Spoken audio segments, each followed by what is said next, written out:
जय महाराष्ट्र मित्रांनो, स्वागत आहे तुमचं या मराठमोळ्या चॅनलवरती, ज्यामध्ये आज आपण बघणार आहोत की सीट अलॉटमेंट झाल्याच्या नंतर पुढे काय करावे.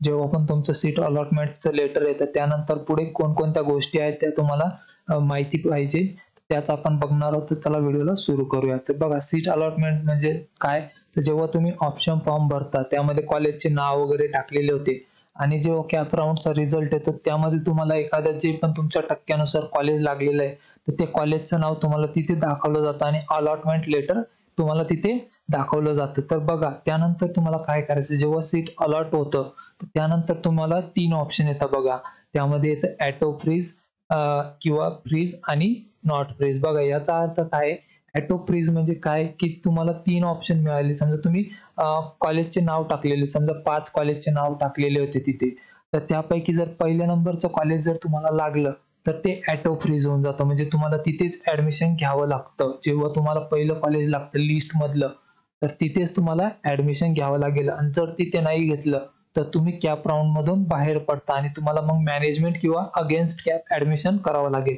आणि फ्रीजचा अर्थ काय आहे की समजा तुम्हाला 2 किंवा 3 नंबरचं कॉलेज लागलं आणि ते तुम्हाला पाहिजे, म्हणजे तुम्हाला घ्यायचं तिथे ऍडमिशन, तर तुम्ही तेव्हा त्यावेळेस फ्रीज करू शकता.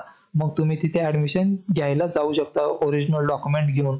आणि समजा जर तुम्हाला हे कॉलेज लागलं 2-3 नंबरचं, पण ते कॉलेज तुम्हाला नकोय, तुम्हाला आणखी चांगलं कॉलेज पाहिजे, बेटरमेंटला जायचंय, त्यावेळेस मग तुम्ही नॉट फ्रीज करू शकता. नॉट फ्रीजचा अर्थ काय की हे कॉलेज तुम्हाला पाहिजे, म्हणजे लागलेलं आहे, पण तुम्हाला हे या कॉलेजपेक्षा चांगलं कॉलेज पाहिजे. तर मग काय होईल, तुम्ही हे कॉलेज तुमचं राहील, हे सीट तुम्हाला मिळेलच, पण दुसऱ्या राऊंड मध्ये पण तुम्हाला जाता येईल. आणि जर दुसऱ्या राऊंड मध्ये जर तुम्हाला एखादं कॉलेज नाही लागलं तर हे कॉलेज तुम्ही घेऊ शकता, इथे तुम्हाला ऍडमिशन मिळून जाईल.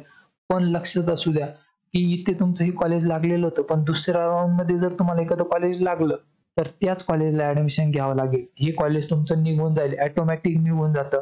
नंतर तुम्हाला त्याच कॉलेजला ऍडमिशन घ्यावं लागेल जे दुसऱ्या राऊंड मध्ये लागलेलं आहे.